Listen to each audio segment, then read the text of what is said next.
key question that foregrounds this presentation today is that can researchers use AI effectively without then becoming indistinguishable from AI, right? And more often than not, what we have seen over the years is that you'd submit work, right? And the first thing that your reviewer say or your supervisor says is that, oh no, your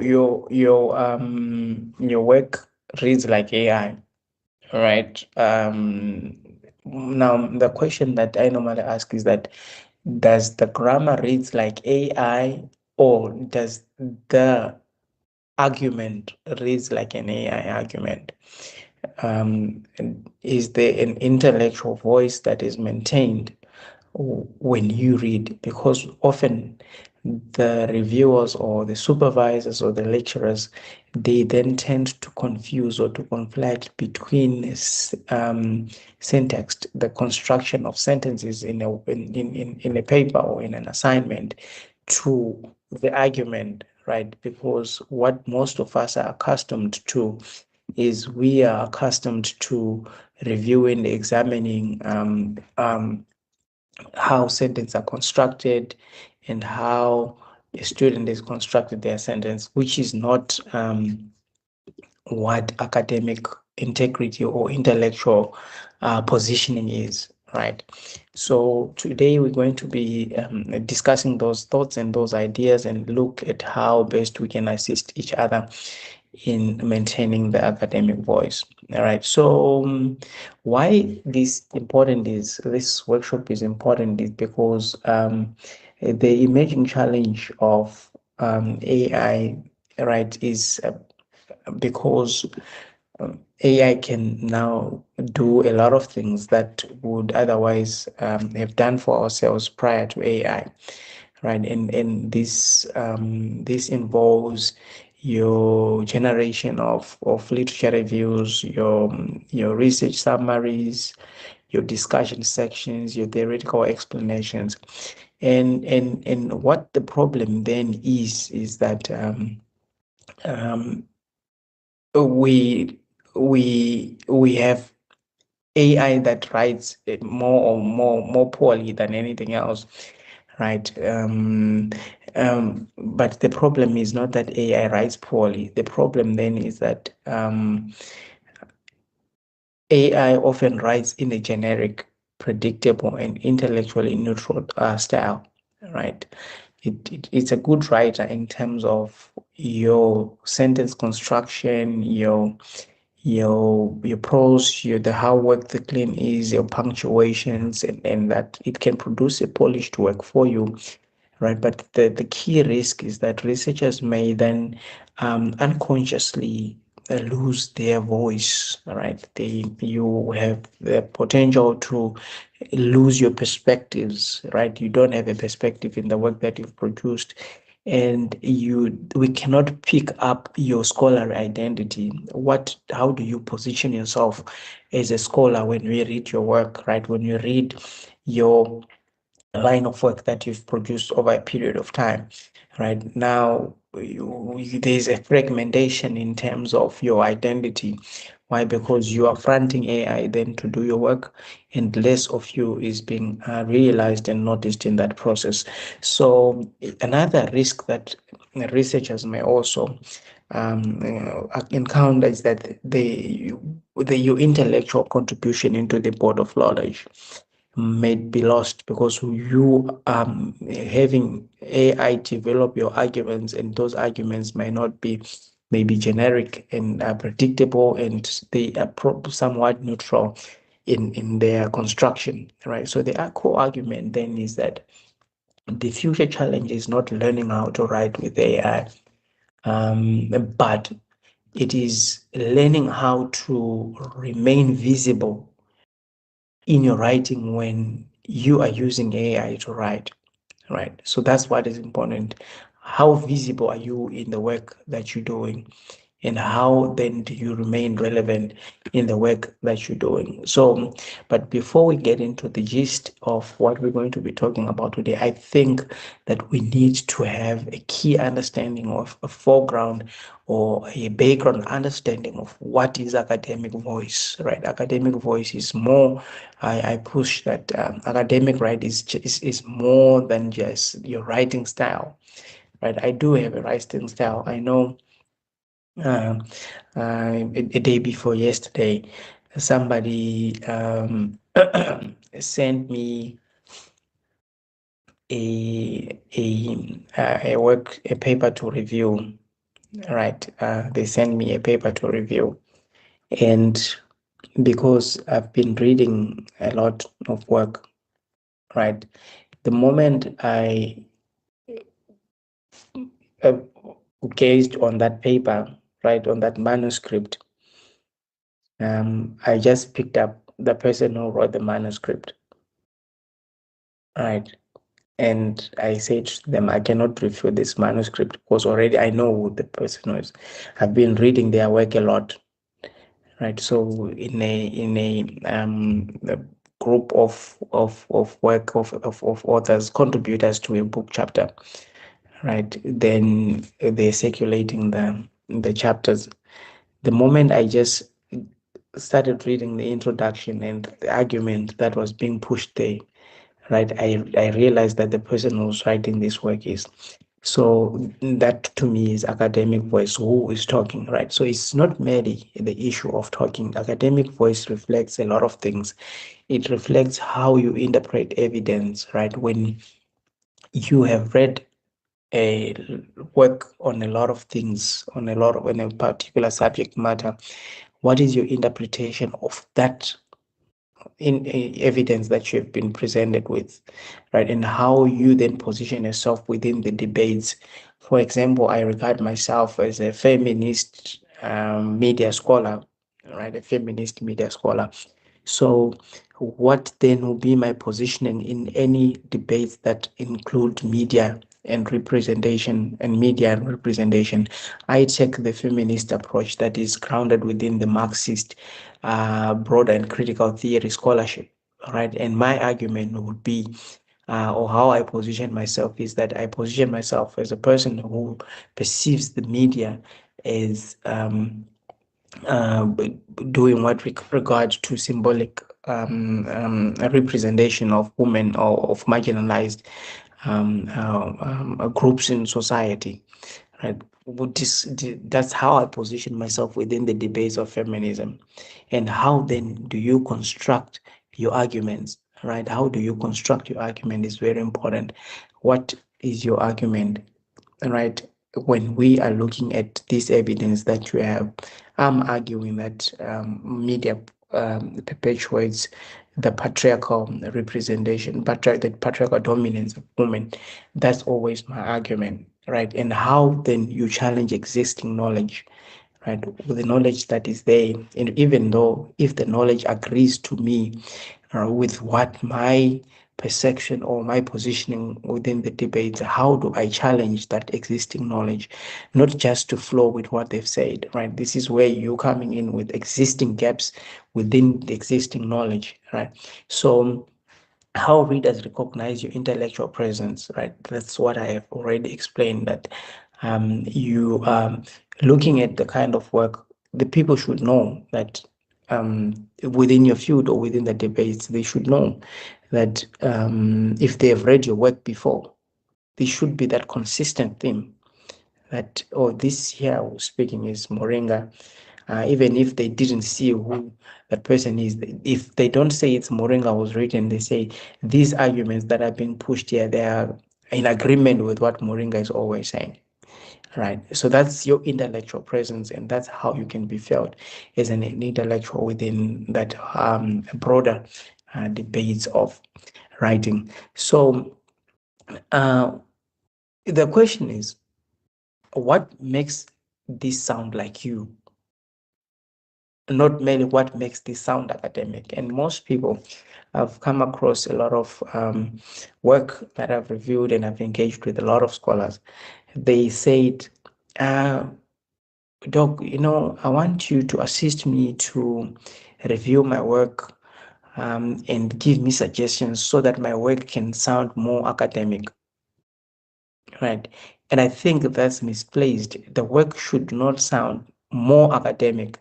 The work should be academic but sound more like you, right? You write in academic prose, but the work should sound like you. And how it sounds like you is how it comes from how you interpret the evidence, how you position yourself within the debate, and how you construct the arguments and how you challenge existing knowledges. And then this will allow the readers to recognize your presence. And this is how the work should sound like you when you're using AI to write your work. Right. Then um, how then on the argument that most people push, and I think I agree with it to a great extent, that AI actually does dilute academic voice. It does dilute academic voice, right? And the reason why it does dilute academic voice is that um, it has a tendency to produce generic writing, right? Because, and we should trace where this tendency comes from, because AI is trained on massive collection of existing text, right? And because of that, it then tends to generate, right, safe arguments because it wants to trade into to trade carefully. Then it generates safe arguments, right?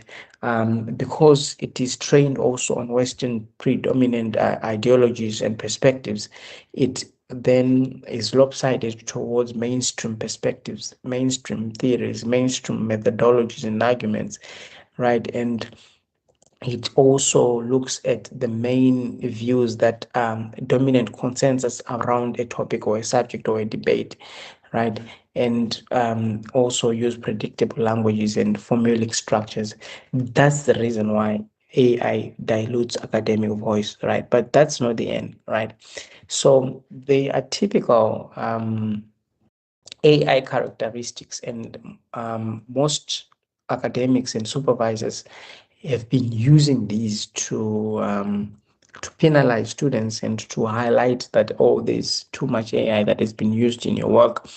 And this, for example, the use of furthermore. Well, I don't agree, because as much as I remember, I've loved furthermore right before if AI was even there, right? It is important to note that, right, this is another common AI text, right, common AI phrases. This study highlights the significance of, right, that's another common AI. Then various scholars argue, right, this is another common AI. So the danger, AI then often reproduce average academic writing rather than distinctive academic thinking, right? So these phrases here, the position, they assist you to position you in how you construct your sentences and how you construct your arguments, right? And how your writing style becomes unique, right? So you would find that people who are using AI, most of their writing style is then therefore been diluted because they're using the similar transition statements, phrases, and linking sentences, linking phrases, and they have become similar, right? And you don't have that leeway to can become creative and innovative in how you yourself want to start your sentences, right? How do you want to transition your sentences? How do you want to transition within the paragraph, right? So we have what then a uniform way of doing that, right? So AI then produces average writing rather than a distinctive academic thinking, right? That's what we see then AI doing and diluting the kind of work that we are generating, we are using as academics. So in that process, you then lose your voice, you then lose how you do your work and how you produce your sentences and your structures in your paragraphs in your work. Right. So there's a difference between academic voice and AI voice. All right, and that I think it's very important for us to highlight the difference between the two. AI voice is way more generic, right? And we can predict to say, okay, this is your topic sentence. When you've written your topic sentence, you can have an explanation, and the when you are going to link or to explain further, we're going to see furthermore. Right, that's predictable. Then consensus orientated, right? It is important to note that it is neutral, it trades in safely, it is safe and it summarizes things, right? So that's the predictability of AI writing, right? But now when your academic voice is pushed in, right, or you are fronting your academic voice, what we see is that we actually can pick up personal scholarly positioning. We can pick up that it's you who is talking. Your voice is you're pushing a particular kind of argument in this debate, right? We can pick up context in your work. Your context specific. You are not just bringing in your furthermore. It is important to note you're actually saying, drawing on this argument or drawing on this example that I've put in before. It is therefore clear that this leads to A or B leads to C, right? Instead of you just saying furthermore, it is important to note that it must be emphasized, right? So you are argument driven, you are driving an argument, then you're interpreting the evidence, right? And then you have a critical analysis and then you evaluate.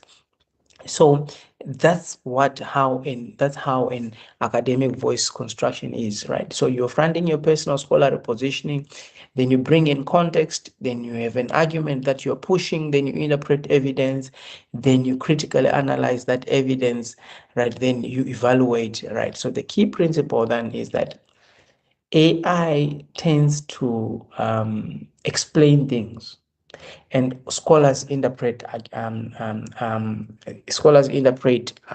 argue evidence. So that's what the difference is, and we can pick it up when we read in your work that there tends to be a lot of summaries. I'll give you an example of one thing that most people who use AI don't pick up on the blind spot, is that every section will tend to have a summary of what they've been talking about at the end of each and every section. Writing a literature review, you do a literature review very properly and nicely. What you see is that there's always a summary of the whole literature review at the end of the literature review, or a conclusion of the literature review.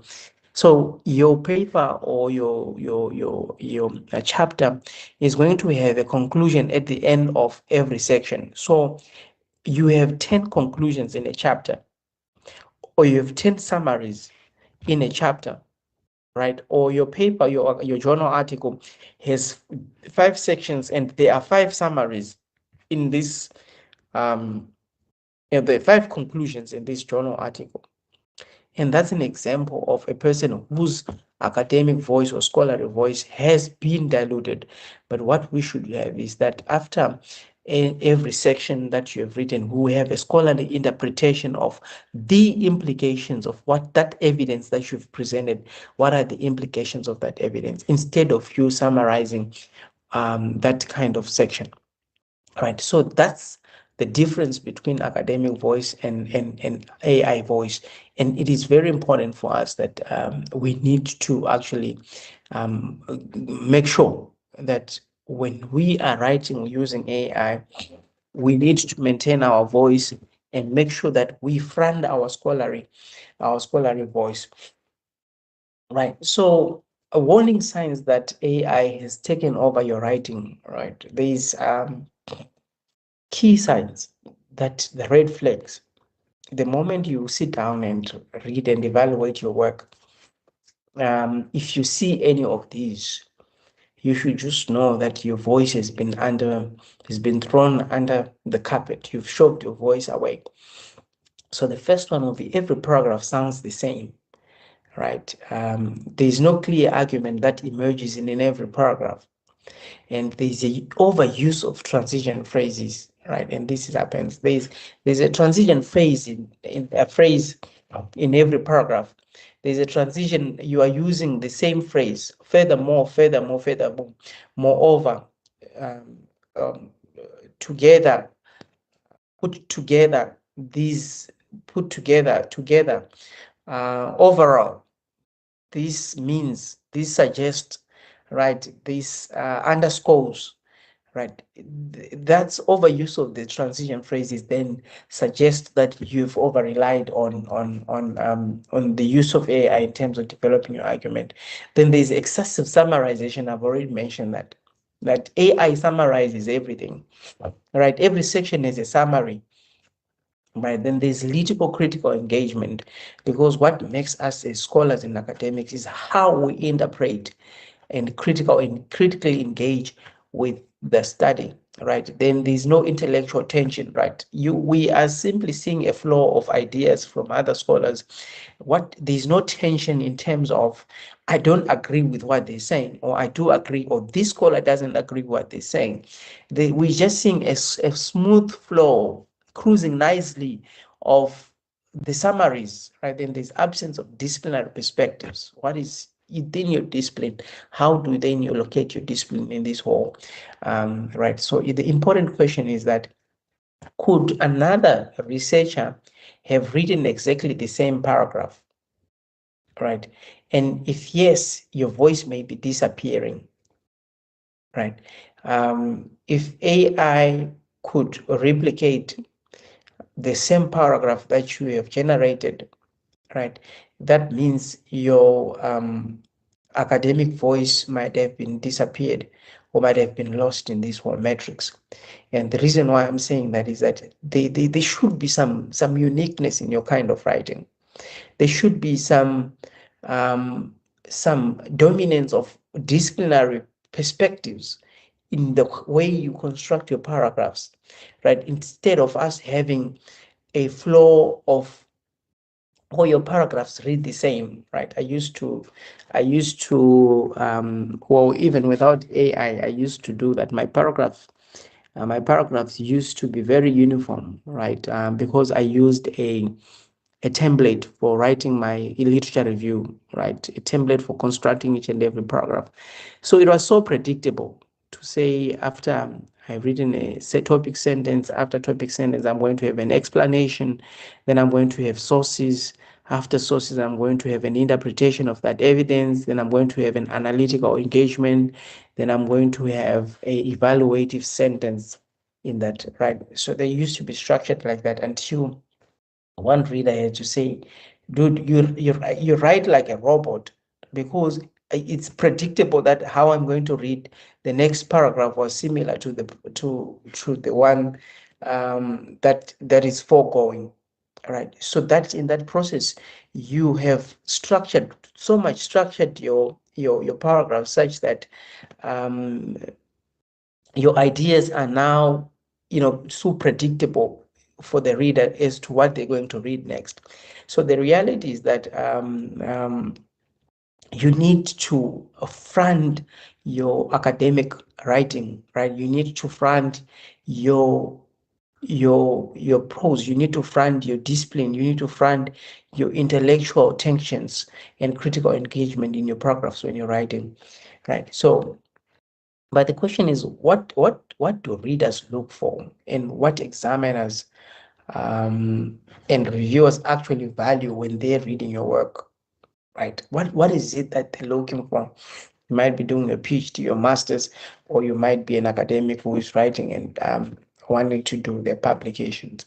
So what are we looking for, and what excites the reader? What excites the examiner, right?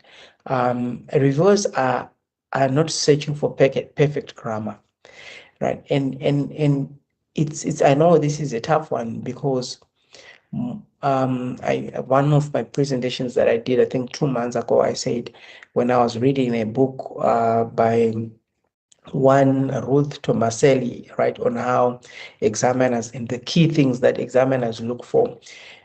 She mentioned something that made me realize that I think examiners and reviewers have been doing things wrong, right? And why did I say they've been doing things wrong is because when you get a manuscript or a PhD thesis or master's thesis to examine, the first thing that you do is to look for low-hanging fruits. You're looking for mistakes before you even read, to understand the arguments in the paper, the intellectual position. You're actually looking for mistakes. And these mistakes are grammatical mistakes. That's why you see the first thing that person does is to look at, oh, the grammar is not right. They are crossing. You're looking at the punctuations. You're looking at if the citations are cited properly. You're looking at how long the sentences are. In looking at all that, right? And that's what examiners and reviewers has been doing for a long time. And there's need for us to shift from that positioning, because now we are in a stage where you are presented with polished work, where there are no grammatical errors, because the work was produced using ChatGPT. After ChatGPT, then it was edited using Grammarly, and then the work is so clean and that there's no even grammatical error. And if you are biased towards grammar, right, you lose a lot of mistakes in terms of intellectual positioning of the paper, and analytical depth and conceptual positioning of concepts of the paper, because you love reading beautiful grammar. And because it reads well, you think the paper is strong. Right. So reviewers should actually look at the original interpretation of the work, the intellectual ownership of the work, the conceptual understanding and analytical depth and argumentative coherence that is work. And the reality is that strong academic writing is recognized by ideas, not by polished language. And this has been a problem for a long time in terms of examination and academic review. I know one of them, I'm a culprit. The first thing, I'm busy scratching grammar. This is not reading well. This needs to be explained better and stuff like that. Then in the process, we're losing the ideas that the person is pushing, right? So that ushers us to what is the golden rule in academic writing, right? What is the golden rule? In academic writing, right? What is the golden rule, right? The golden rule is that we need to use AI to improve thinking and not to replace thinking, right? And these are the things that we should do, and the things that I think we should not do when you're using AI. I think AI should help us to generate possibilities, to explore alternatives, to challenge assumptions, to improve clarity and refine structure. If you watch the previous session from last week, Saturday, it's already available on YouTube. You'd see that I made a difference between a person who comes to the party with nothing, right, and the person who comes to the party with their ideas. Right, the person who comes to the party with nothing, they don't have a voice, they don't have a intellectual positioning, they're not pushing for anything. What they're simply doing is that they're coming with a topic and they're going to walk away with a full manuscript or chapter that is blank, that is written with good academic writing and grammar, but that is empty, right? So the things that we should not do when you're using AI is to allow AI to determine your argument, to create your position, to think for you, and to replace your interpretation. These things I think we shouldn't allow AI to do for us and on our behalf. Because when we allow AI to do that, then we lose our academic voice. We lose who we are in the process. We don't know how to defend the arguments that they are pushed for us.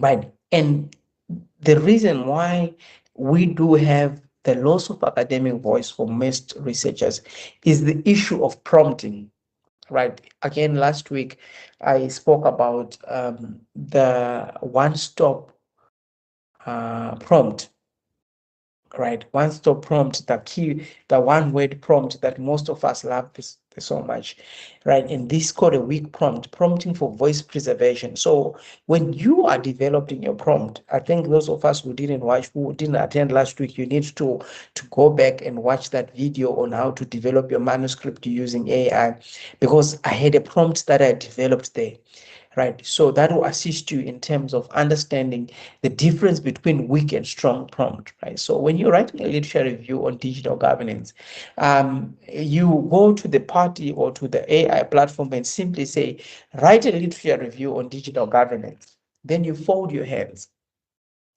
waiting for ChatGPT, waiting for cloud to generate, to go and do the dirty work, to search for literature, to structure the arguments, to structure the prose, the intellectual positioning, the disciplinary from where we're coming from, right? So this then is called a weak prompt, right? Because it is going to mislead you. And I know most people use this prompt, right? It's a lot of people use this prompt. So, but the strong prompt now would be help me strengthen my argument that local government digitalization in South Africa remains constrained by institutional capacity challenges. Challenge my assumptions and identify counter arguments.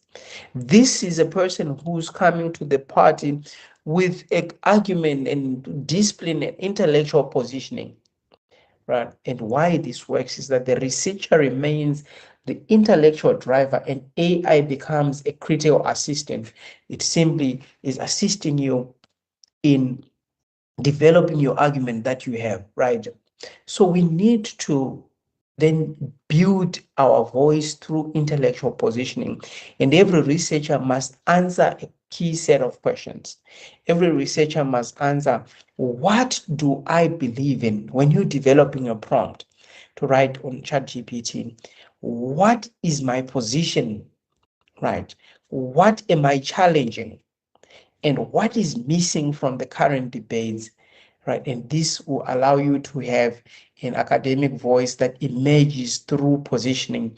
And you say, no, not thorough, not thorough grammar, not thorough vocabulary, not thorough sophistication, but thorough argument. So we say intellectual voice or your academic voice begins by you developing from your argument and from your positioning, from what you believe, from your positioning, from what you are challenging, and from the missing debates in the current scholarship, right? That's how you develop your academic voice. And you need to be aware that not thorough grammar, not thorough vocabulary, not thorough sophistication, but thorough argument that you've developed through you synthesizing and engaging with your reading and with other works that has been done.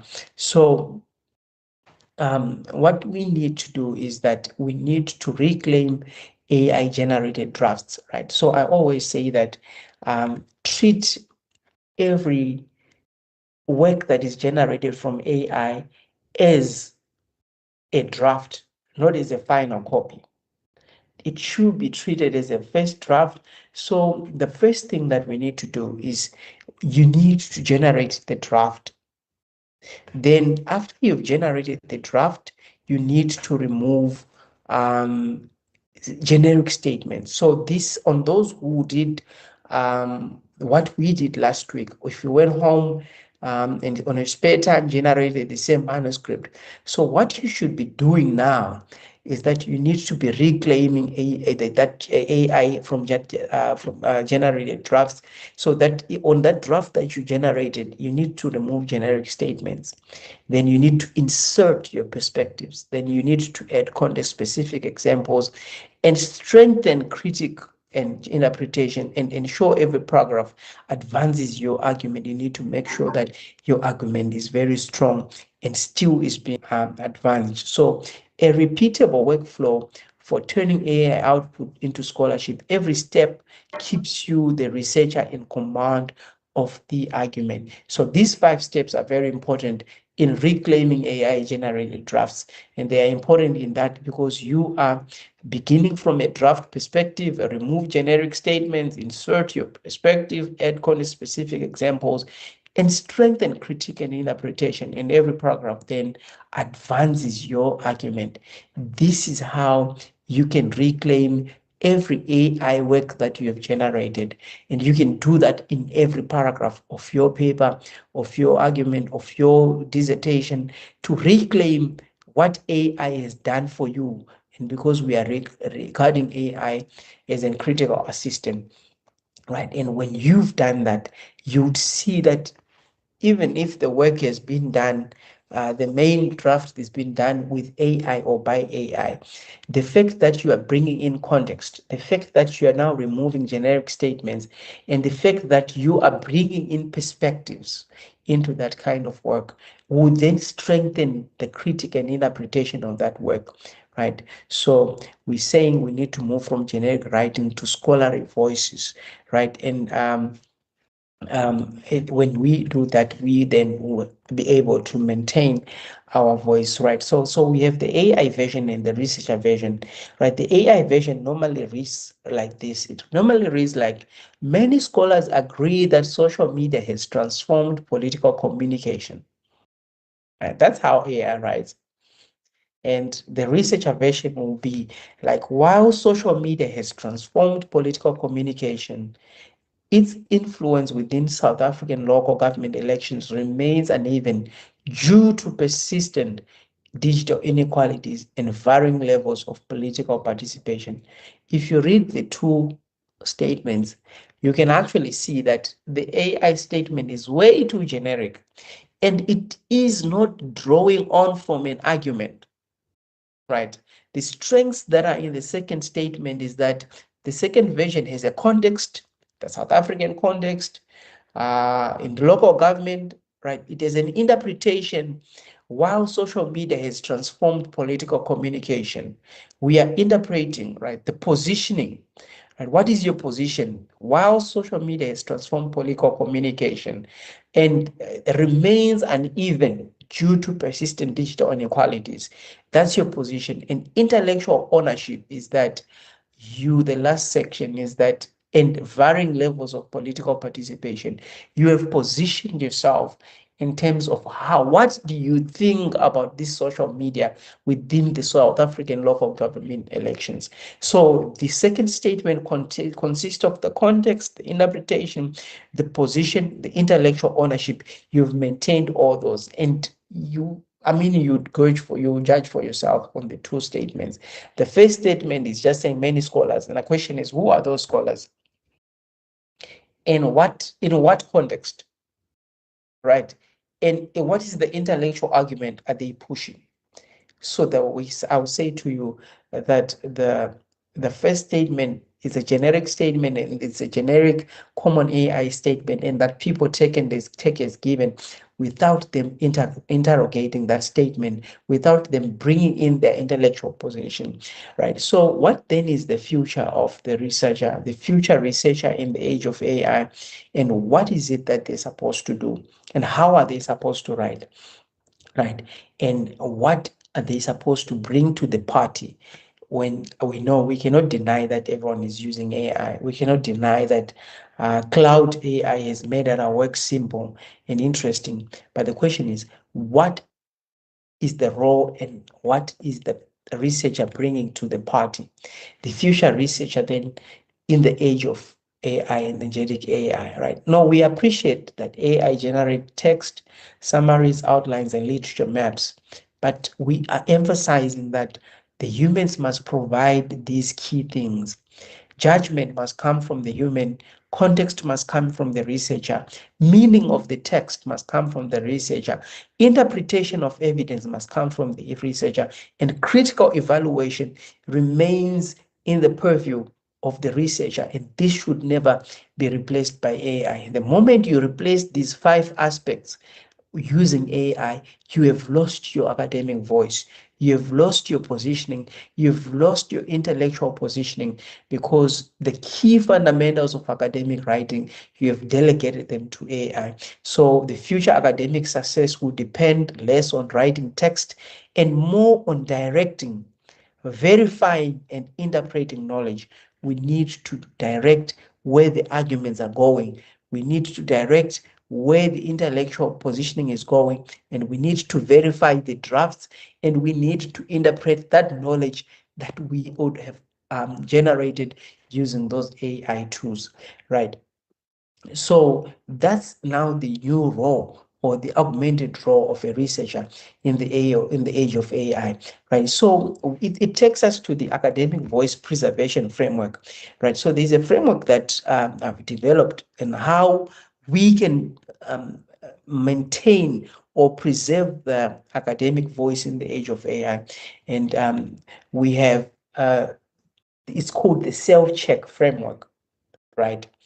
If the answer is no, revise, right? But we're saying before submitting AI assisted work, ask yourself 5 key questions, right? When you have generated your draft manuscript, when you've generated a chapter, you need to ask yourself, does this reflect my argument? The first one is, the second one will be, does this sound like my scholarly perspective? I always ask myself, oh, this doesn't sound like me. This is not my argument. I don't argue like this. Have I challenged the AI output? Right? Have I verified all claims? Would readers recognize my intellectual contribution, or they would think it's just AI? If the answer is no at every stage when you're asking these questions, it means that that section or that stage needs to be revised, and you should revise it. Don't be lazy. You need to revise that section, right? So what are the key takeaways, right? The key takeaways in this particular case is that the key takeaway is that the future is not the future is not AI only. The future is not human only. The future is not AI versus human. The future is human plus AI plus intellectual ownership, right? So the equation should be completed. If it is only human and AI, then the equation is not complete. There needs to be intellectual ownership. So we're simply saying AI can generate the text, right? AI can generate the text, right? But AI cannot own those arguments. AI can improve clarity, but AI cannot replace the scholarly judgment. And AI can assist writing, but AI cannot replace academic identity.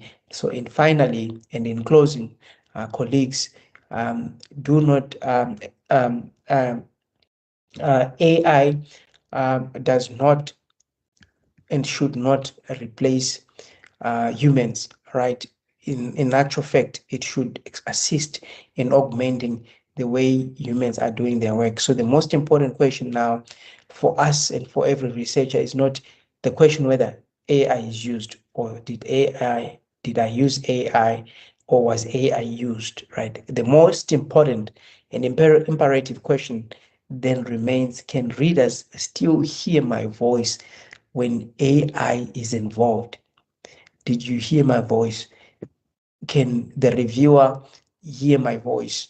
If they look at my thesis that I authored in 2019, right before AI, does it resonate with my arguments or with the way I'm writing now in 2025, right? If there is a discrepancy, a huge discrepancy, then the chances that you might have lost your voice. If we look at the papers that you've been writing before AI, and if we see a huge change in terms of how you're writing, right? The grammar is fine, but we're looking at the intellectual positioning, the argument. If there is a huge change, then ladies and gentlemen and colleagues, there might be a problem there in terms of you losing your voice. The question is, can readers still hear my voice when AI is involved?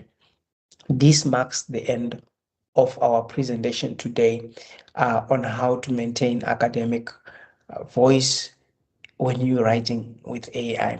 I hope you have learned a few things, and I'm going to open this section to comments and those who want to engage examples or experiences that they've had as it relates to the use of AI in academic writing. So thank you so much for your time. I tried by all means to keep it to less than an hour so that we have to go into other things. Right. So I'm going to open the floor for those who want to comment, who have comments and who want to add some few cents. Right. This is the time for you to share with us what you think.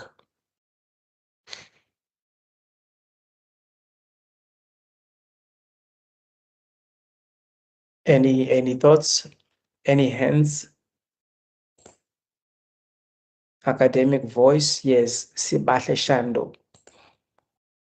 You can go ahead, Sibahle. All right, thank you, Doc. Greetings, everyone. Doc, thank you so much for a nice presentation. I really learned a lot. Honestly, I did. Because most of the time we just tend to maybe use AI to paraphrase, to rephrase actually. Then we lost the researcher's voice. So I learned a lot. So, Doc, I wanted to ask, which AI tool would you recommend? One, if maybe we are doing a thesis, we are drafting a thesis, which AI tool would you recommend? Yes, so there's quite a few. It depends with what you want to do, right? So there's no one size fits all. Well, when you want to, when you're writing literature reviews, there's what we call paper guide, right? If you're doing systematic reviews, if you want to do a systematic review, I'll recommend for you. There's Elicit, there's Science Space, there's quite a lot, right? When you want to write the paragraphs, to date, I think from my experience, I think ChatGPT still has a strong um, capabilities in terms of generating sound paragraphs and following commands and prompts. But recently, cloud has been on the forefront. The reason why I don't normally want to recommend cloud to students, especially masters and PhD candidates, is that cloud is a capability to generate the entire thesis, right? It has those capabilities, and that's the fear that you then your voice will be diluted. But if you want to do a step-by-step development of your work, cloud can still do that, but ChatGPT also can still do that. I think those two, if you front them and DeepSeek, I'm talking from a position of somebody who doesn't have a subscribed version. Cloud can do that, ChatGPT can command that for you, and DeepSeek can command that for you, in terms of generating work without you losing your academic voice. But you need to have strong prompts, really really strong prompts, and that's what maintains your academic prose and your academic voice. Right. Yeah, that's my recommendation. Not that I'm selling these platforms, for people. Yeah, but those are my recommendations. But I want to emphasize that the difference between how a platform is used, it depends with the kind of prompts that you're bringing to the party. Prompting is very important. That's where how you maintain your academic voice. Right.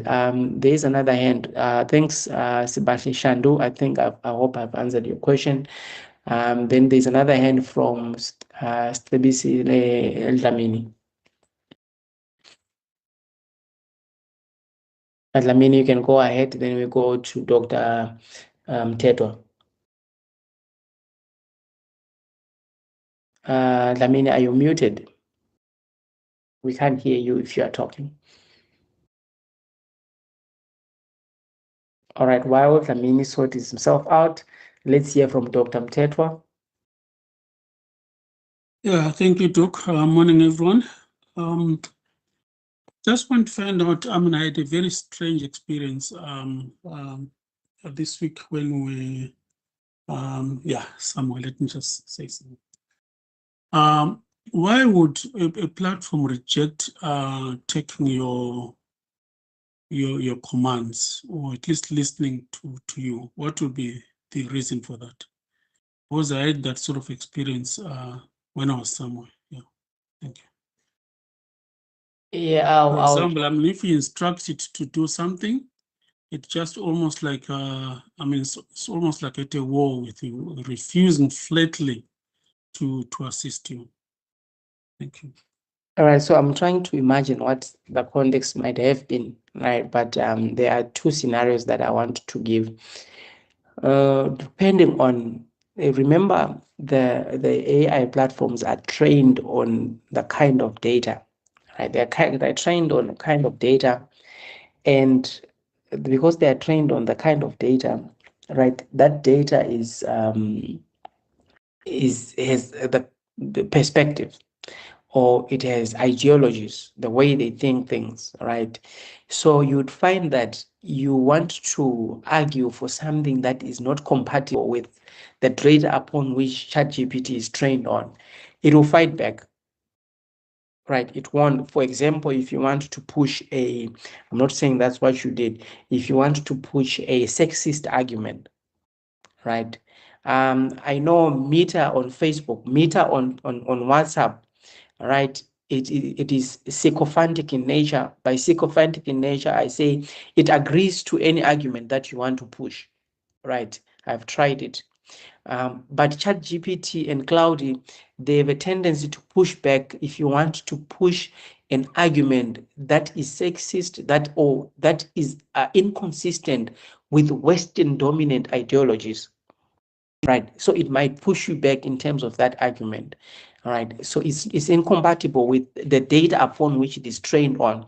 And the second scenario is that it's that algorithms, right, upon which this platform is created on, or the algorithm settings on these platforms, right, they are incompatible with the arguments that you want to push, or the information that you want to drive on this specific platform, then you're not going to win. It will push you back, right? It won't generate that information. It will keep on saying, "Oh, we're not going to go this direction," or stuff like that. But I'm not sure, I'm not privy to the particular context, whether it was technical, it was qualitative, or it was arguments. I'm not sure. But those are the two scenarios that I'm familiar with. But if there's anybody in this platform who's have had an experience and that they want to explain, or they know this, how what might have been happening, but I think this is the time to share. There is one damn busy. Right. There was the situation was the context was that there were two people who were sort of co-authoring a paper, an article. And then one of the sort of the authors, it completely, in fact, it was Claude, it completely refused to assist the person. But when the other guy, the other person who was actually the other author who was also involved in the writing of the book, opened the same platform, Claude, everything just went smoothly. And yeah, the whole thing was resolved that way. But my question was, why would, there was nothing really strange in what they were requesting for, because the same request was made by the other author and it all went smoothly after that. Yeah, that's why I was asking. Thanks. Oh, all right. No. So I'm trying to think that there was nothing strange about that. So basis upon which a AI platform would resist to engage with the person is the issue of safety and maybe harm prevention, right? Okay. So that could be another scenario, right? Okay. And another one could be the issue of academic integrity concerns. Some AI system may refuse to requests that appear to involve academic misconduct, right? But which you should have already said now that that was not the case. Another one that I can think of would be the issue of copyright and intellectual property restrictions. It might refuse based on you reproducing entire copyrighted book, or you've uploaded someone's manuscript or someone's work, then you want to replicate that your instruction Okay. would be, Okay. I want to reproduce this article or this book, right? That is a copyright and intellectual property restriction. Then it doesn't it won't, you have problems, right? Providing Okay. paywall, general articles, verbatims, right? So you want to reverse engineer someone's work, right? That will give you problems, right? Or you've uploaded a work that you want to replicate, then generating a copyrighted content beyond fair use limits, because it reads all the terms and conditions in the work that you want to replicate or that you want to make reference to. That will give you a problem. So privacy and confidentiality might be another issue again, where AI systems refuse requests that involve, obtaining personal information about individuals, right? Doxing or exposing private details, assessing confidential records, and all those things. Another grounds upon which that I can also think of is the issue of hate speech, harassment, and discrimination, where your paper or the stuff that you want to work on involves all those derogatory terms. Misinformation and fabrication risks also can be another issue that AI can refuse to work on. But technical and capability limitations, right? Some refusal is about the safety, is not necessarily about safety, but capability, right? Maybe the platform that you're working on, or the subscription that you have, I know cloud is limited tokens and stuff like that. So it's some of those things, right? But we need to look at is exactly what might have happened in that particular context, and see why that person was having a difficult challenge to work with the platform. But as much as I know, most AI platforms are sycophantic in nature, right? They tend to agree with you on most of the stupid things that you might want to.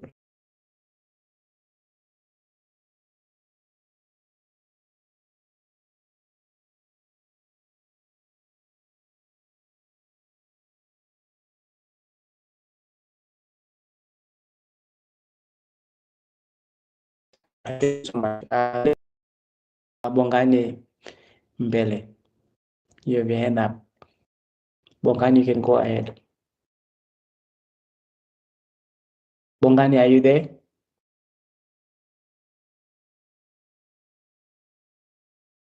Bongani?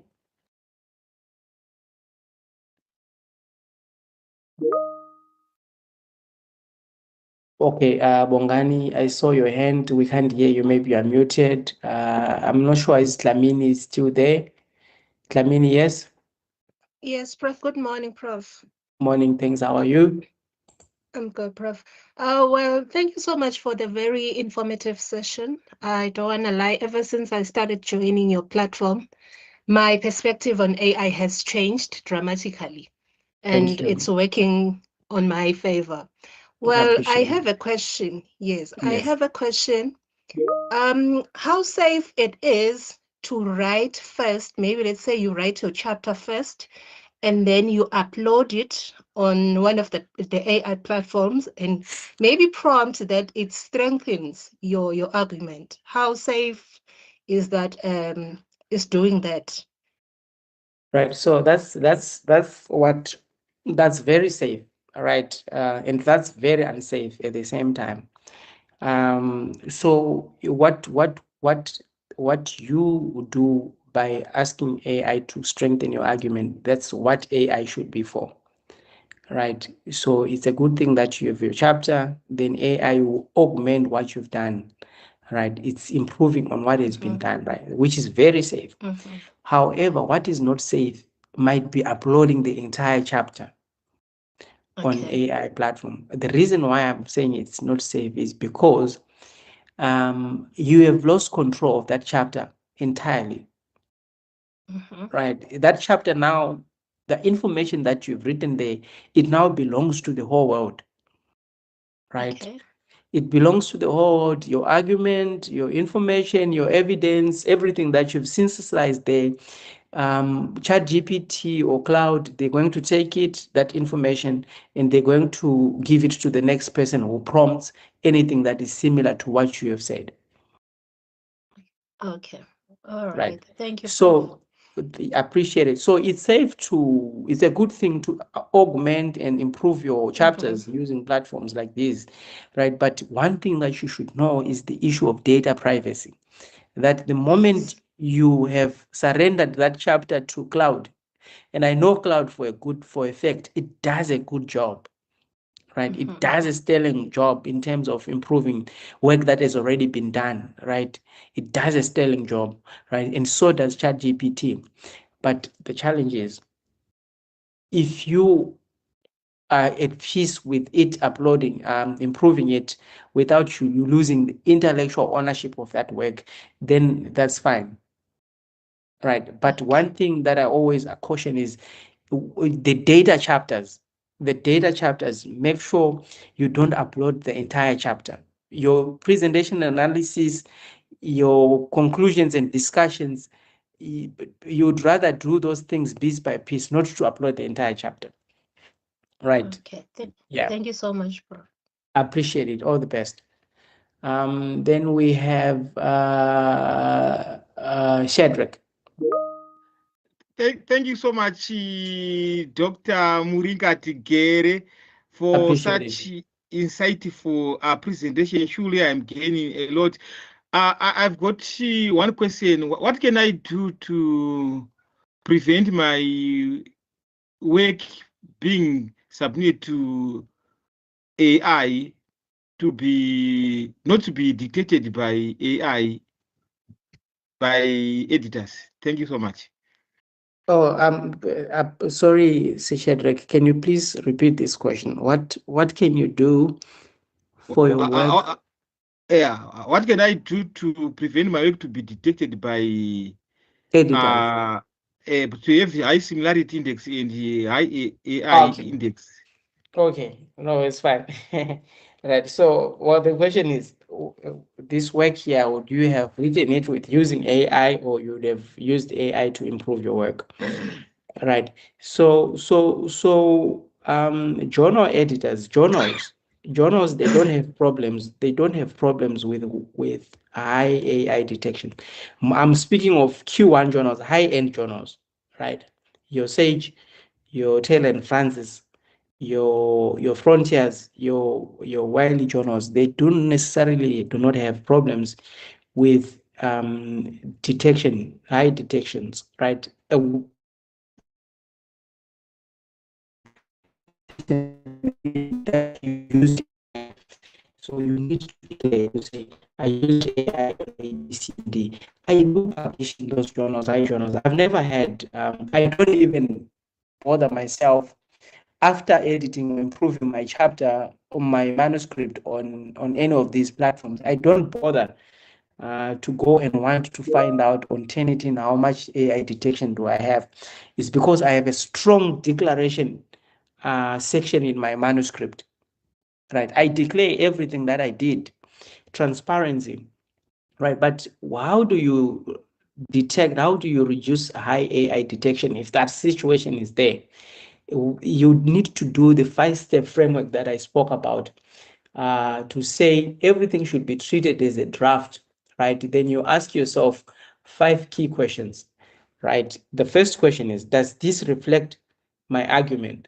The second is, does this sound like my scholarly perspective? Have I challenged the AI output? Have I verified all claims? Would readers recognize my intellectual voice?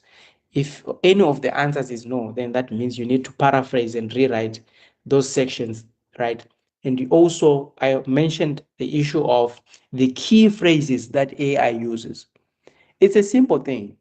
AI has a common phrases. There are common phrases. The furthermore, the long sentences, the overly long sentences, the repetition, the summaries, and stuff like that. If you paraphrase all those things and rewrite all those things, you will not have problems with AI detection.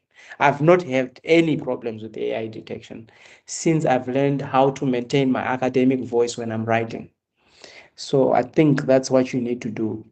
Number one, you need to declare use, and number two, you need to paraphrase all areas that I have AI traces, right? And all these things you can actually use. There are AI platforms that can assist you to flag all these things. If you Last week I spoke about Jenny AI. If you upload your manuscript on Jenny AI, it will tell you where you've overly relied with AI. it will flag that for you, and you need to go and paraphrase those things. So yes, that's my response to you. But I think we shouldn't be worried much about AI detection. If you watch one of my videos about AI detections, it will actually tell you that those things are so much unreliable. We should rely on human judgment instead. Right. Thanks, Shadrach. I'm not sure if Thank you so much. We answered. Okay, I appreciate it. One piece is that a legacy hand is a new hand. It's a new Doctor. Yes, talk to me. No, thank you, Doc. We really appreciate the presentation as Yes. well. I think I'm covered a bit by, I think it was JBC who was asking which one is the best, because we in the process of writing, we keep jumping from Cloud to ChatGPT to Perplexity to Consensus and all of that. Yeah, but my question, one of my questions is, I wanted to ask Doctor, if you are not subscribed to any, and you are using the free versions, how far can you go in terms of your writing? Do you think that will assist you in the long run, or do you need to subscribe at the end? But the second question I have is that well, we do our prompts on the AI tool, and then we get the output. You then copy that material and put it in your thesis, in your document. Then you start engaging with it, rephrasing, paraphrasing, and then bringing in your voice there. What is the likelihood that the AI detectors will then detect those formatting that have been copied from the AI tool and all the stuff? There are those symbols that come with the AI material and all of that. What is the likelihood that will still be flagged even though you have engaged with the content from? So the chances are the chances are 50-50, right? The chances are 50-50, right? Whether you've paraphrased or you've not paraphrased, right? The AI detection tools, they still will flag you one way or the other. The reason why I'm saying that is because I have a whole 2-hour session that I've taught on why the AI detection tools should be discarded. So these tools are not accurate. They actually detect you more when you write without using AI than when you write using AI. So your chances of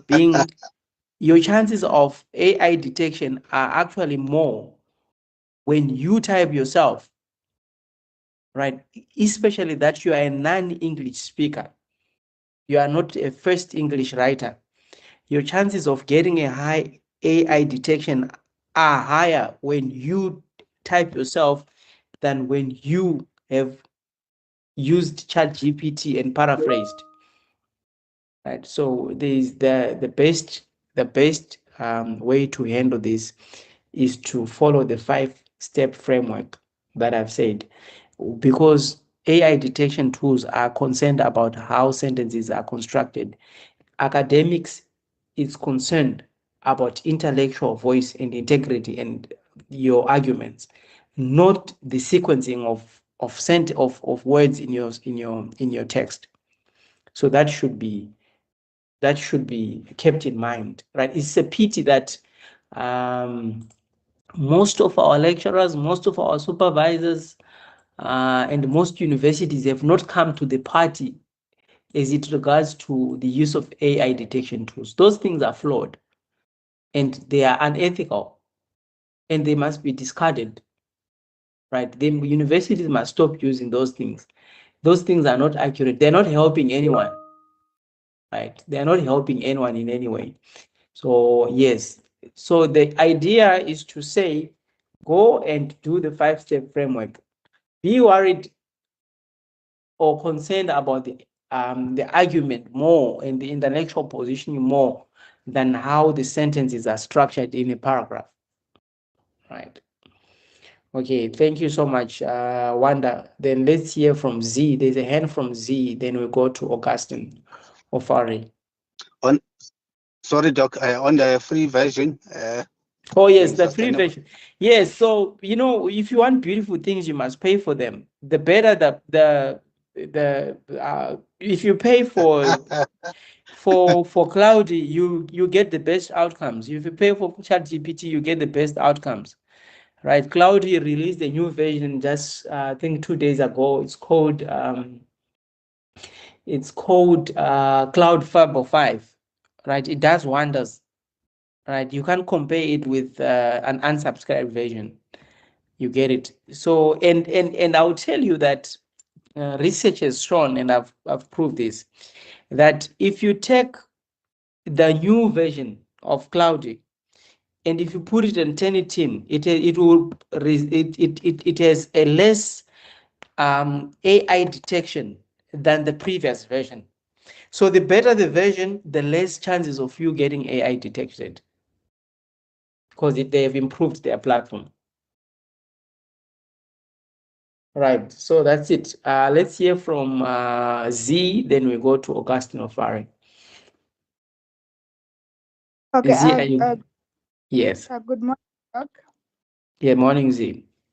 I want to ask, how is it safe to paraphrase using ChatGPT? Is it safe? Yeah, it's very safe, but the question is, what do you want to do with the paraphrased work?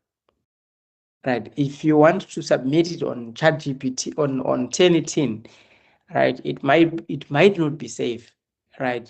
But if you want to summarize your work for the purposes of improving your work, it's safe, right? But if there is a target ahead of you, which is called Turnitin or AI detection tool, you might be getting yourself into trouble. Okay. Huge trouble. Yeah. But it's very safe to write your work because you are not an English writer, then you improve it using ChatGPT. That's a good way to do things. The challenge is we have an AI detection tool that is problematic, right? And it forces people to lower the standards of their work so that they can pass through the AI detection tool. But it's very safe to paraphrase your work using ChatGPT. Right, Augustine Ofari. Good morning, Doc, and thank you for the beautiful presentation. I want to look at this AI detection tool. What are the various ones that are available, and how does it work in terms of detecting AI generated information, so that once we know about them, if you are working, you know how to also go about it. Right. Yeah, So universities are, as far as I know, they are subscribed to Turnitin, right? And Turnitin has an AI detection tool. Plugin. It's a plugin for them because there is something that came later.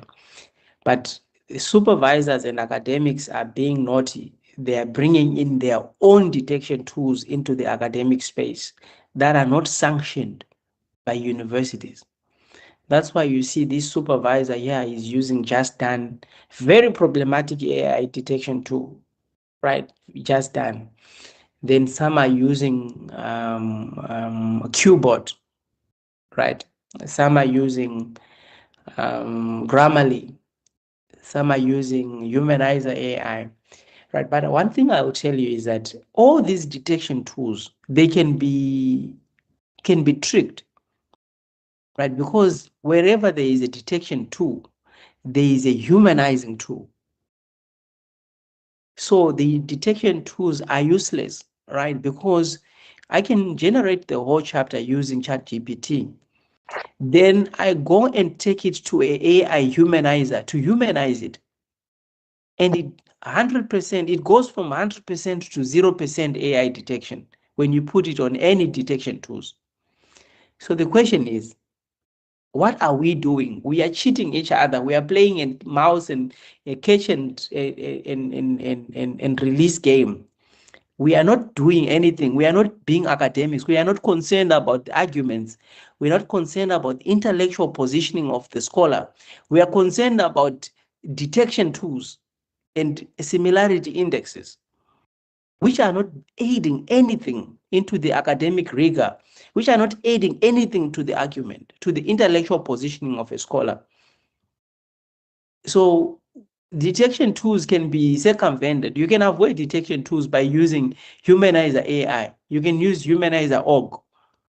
You can use Grammarly humanizer. You can use Qbot humanizer to humanize a chat GPT output and make it 0% on Turnitin, and you pass. But the question is, what was your argument? Was the argument yours? Was the voice yours? Is the intellectual ownership still remains yours? Does it still remain yours? Was the scholarly judgment? That's was the academic identity? That's what is important, instead of us being worried about detections. And I think it is time now that universities just throw the detection tools into the sea and say, we are done, guys. We are concerned about intellectual positioning and arguments. How a person is structured their sentences is not none of our business. We want to see if you've synthesized the arguments and if you interpreted this evidence. That's what we must be worried about, not the 99%, the 25%, the 15% of AI detection. That's what we should be concerned about. Right. So that's my response to you, Augustine Ofari, to say there's a lot of detection tools that are there, right? There's a lot of detection tools. There's also a lot of humanizing tools that you can use if you want to cheat the system, but that doesn't help in any way. Both the detection tools and both the humanizing tools, they're not achieving anything in the long process. They're actually encouraging cheating at the end of the day. Right. Let's hear more. I think we are running out of time. Doc, how is it safe to paraphrase using ChatGPT? We've answered this. Sandile, if I use Meta to paraphrase information from ChatGPT, are they not going to flag it? So I'm saying when we are the game of using detection tools and paraphrasing tools and humanizing tools is a cheating game. That's why I said it's an unethical game, because it's not adding anything to the academic rigor, to the intellectual ownership, to the scholarly judgment, to the academic identity. It's not aiding anything, right? It's not aiding anything. So we are basically cheating the system. Both the university that is having AI detection tools and the author who's paraphrasing their work, they're all cheating the system, right? Let's see, there's a hand from Cecilia. Cecilia, you can go ahead. Thank you very much, Doctor. I'm just asking if Doctor can share his email address. All right. I'm going for to some put guidance for future. Right. I'm going to put my email address into the group, into the Thank you very chat. much. Right. All right, Doctor. Yeah, I'm going to put my email address into the chat.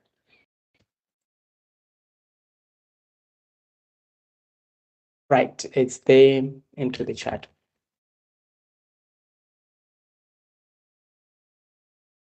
Right. It's there into the chart. I'm putting 2 of them. You can copy. Right. There you go.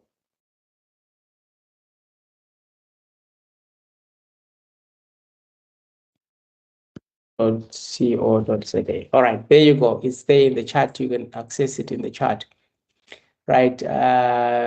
Doc, please, you just want to tick a box and get a degree. They don't. Okay. People just want to tick a box and get a degree. They don't want to. Yeah, that's true.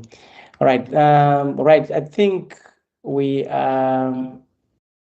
this is really makes me uncomfortable because I want to upload the entire chapter for cleaning. Right. Okay. Thank you, colleagues. Oh, Cecilia, is that still a new hand? Is that a new hand or it's an old hand? Let's just one last time. I'm gonna count from 1 to 5, then we call it a day. Right.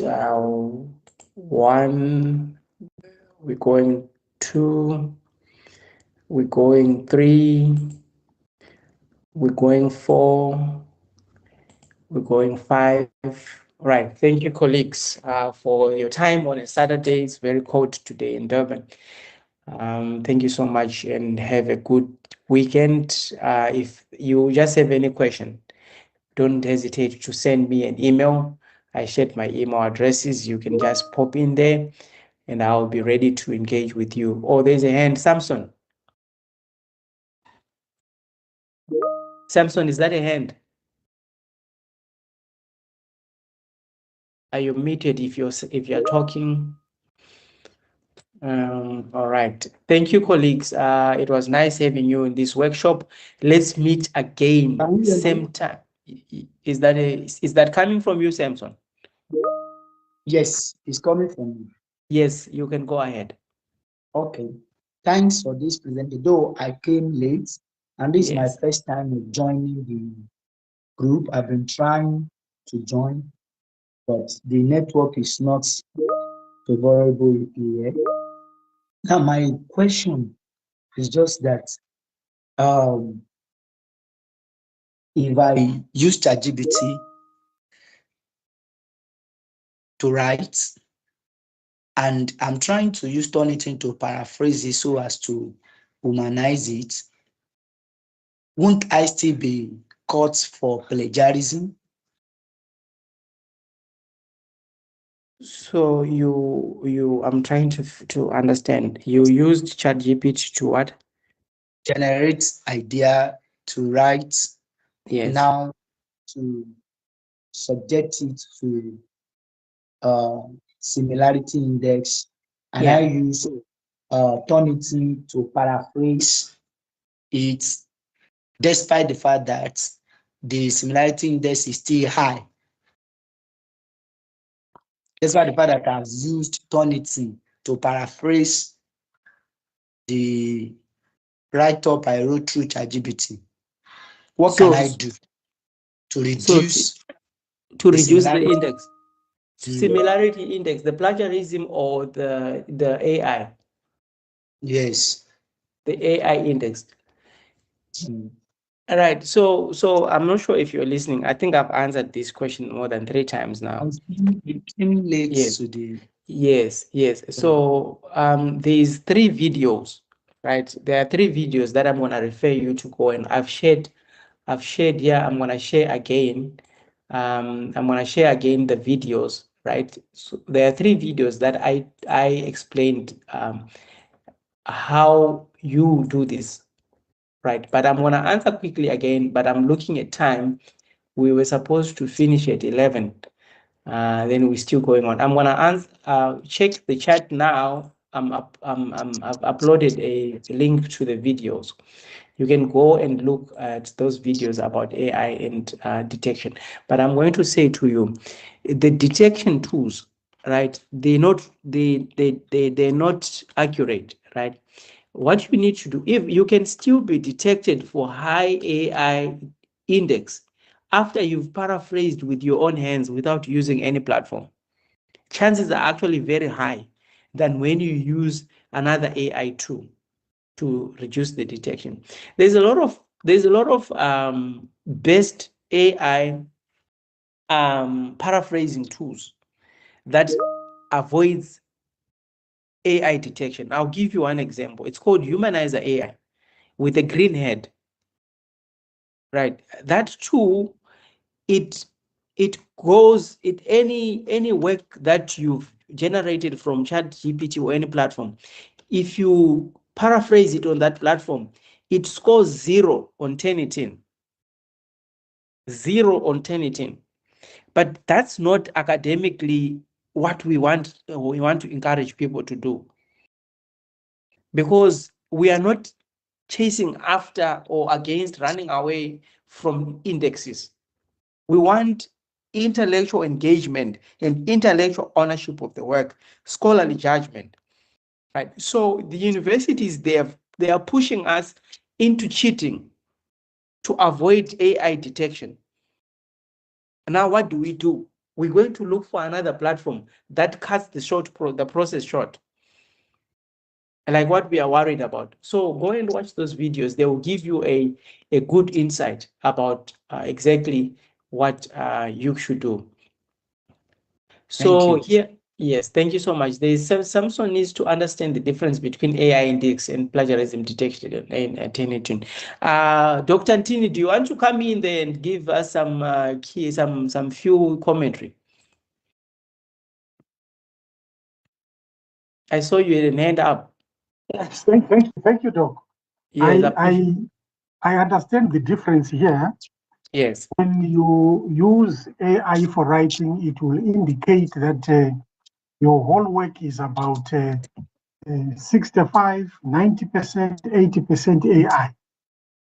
And yet, when you take the same piece of work to turn it in, it may not score even 5% similarity. So these are two areas which operate differently, but the other may influence the turn-it in. So if somebody is quite aware that they can write with AI, but very little of it can be picked as plagiarism. Yet Turnitin is more interested in having a certain number of words or sentences sounding like the work, looking exactly like the work of another writer. It picks that. And not necessarily everything can be picked or is exactly that when it comes from AI. So there must be some different understanding of these two. Yes, thank you, Doc. Thank you. That's really on point. That's really on point. Thank you so much, Dr. Ntini, for that. I think we've exhausted our time. Simpson, you still want to say something? No, I'm okay. All right, thank you. Thank you so much. Cecilia, I see your hand is still up. Are those last remarks? Or Sorry, God. all right. Thank you so much, colleagues, for taking time to engage with us on these issues of AI. Let's meet next. Sorry, Doc, it was a mistake. All right, no problem. Right, so let's meet next week, guys. Next time, on the same place and same platform as we talk about how best we can improve ourselves in the age of AI and agentic AI, as we talk about all these things and other things, right? Don't forget to go on YouTube and subscribe, right? I shared the YouTube link. Just subscribe for more videos coming in and for more insights coming in each and every week as we move to improve and to write using AI. Thank you so much. Enjoy the rest of the weekend. Goodbye and see you next week. Same time and same place. Bye-bye.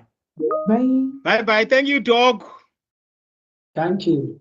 Bye bye. Thank you very much, Doctor. Thank you, Doctor.